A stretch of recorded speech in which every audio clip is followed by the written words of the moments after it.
Hi, IndyCar family. I'm IndyCar Dad, your host for the IndyCar news in 5 minutes. I read and watch everything IndyCar from the past week and then try to summarize it for you in 5 minutes.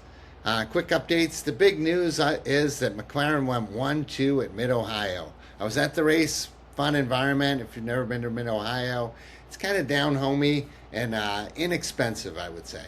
Anyway, Pato finished first, his first win of the year, in fact, his first podium of the year. Lundgaard second.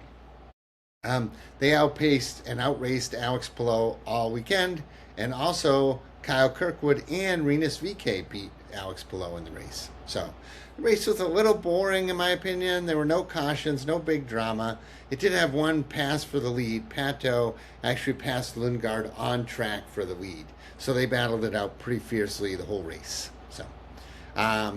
So that's the big news from the racetrack.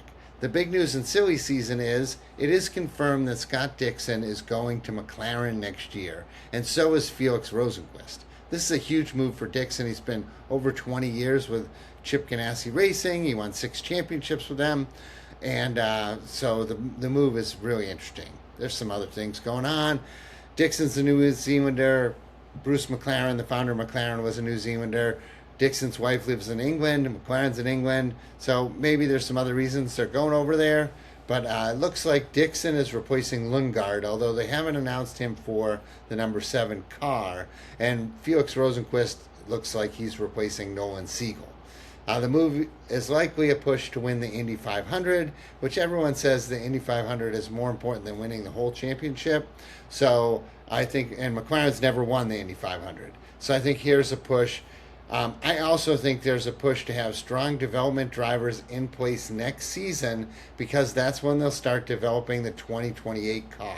So having drivers like Dixon and Rosenqvist that have driven multiple different race cars across different series and across multiple different Indy cars, you'll have an advantage over teams that don't have those type of guys. So also, I think Rosenqvist gets in there too because he's a big sim guy. I know Pato isn't much of a sim guy. I'm not sure where Dixon falls in that. So I think McLaren is making some calculated moves here. Whether it's the right decision or not, I don't know. Also, if you remember, McLaren won like $21 million from Chip Ganassi in their lawsuit about the Alex Palou contracts. Well, it looks like Zach Brown took it to heart and is spending that money to make Chip angry. So, in other contract news, Marcus Armstrong has been announced to be with Meyer Shank next year.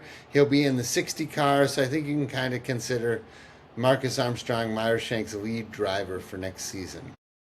Christian Lundgaard has been sort of told by McLaren he's not going to be needed next year, so this allows him to seek a new ride as well. So that McLaren telling everybody that Lundgaard won't be back does help Lundgaard a little bit. So we'll see though who Chip replaces Scott Dixon with. If he goes with Lundgaard, maybe that would work. But if he has other choices as well. Chip's always been really good talent scout, bringing people in from other series. Also, Rinus VeeKay's out there looking strong. So, you never know. That is definitely the silly season seat to watch going forward. In little news, I found my old Felix Rosenqvist number 6 hat and Felix Rosenqvist number 6 t-shirt. So I just saved like $70 for next season, and I'm going to look all old school. So that's pretty good. Results for Mid-Ohio. Pato's first, Lundgaard second, Kirkwood third, VeeKay fourth. He would have finished third, but his pit stop was slow. I don't know. I feel bad for Rinus VeeKay. Alex Palou in fifth. Will Power, strong showing. Christian Rasmussen, strong weekend. David Malukas. Joseph Newgarden was ninth with fastest lap of the race. And Nolan Siegel, top 10. The top rookie is Kyle Collette in 11th place. He continues to show well. He's still not leading the rookie points, but another strong race for Kyle, this time with a strong finish. I like to do winners and losers as part of IndyCar in 5 minutes. Pato's definitely a winner. Just 24 hours before Mid-Ohio, everybody was saying he was washed up. Then he wins the race and he passed Lundgaard fair and square. Rinus VeeKay, definitely a winner, proving further that this is a very talented driver. who has driven for a series of underperforming teams. Losers, there were quite a few guys at the back of the pack in Mid-Ohio that are considered top guys. Marcus Ericsson had car trouble. He was way at the back. Alexander Rossi was slow all weekend. Santino Ferrucci was slow all weekend. And he's on the hot seat. Nobody really seems to know if he's going to be back or not next year. Louis Foster and Scott Dixon didn't show well either. Mid-Ohio was a tough place in some of the teams. What's next? Nashville's coming up on the 19th. So that's pretty good. Less than 2 weeks to go till Nashville. And then there's more silly season rumors flying.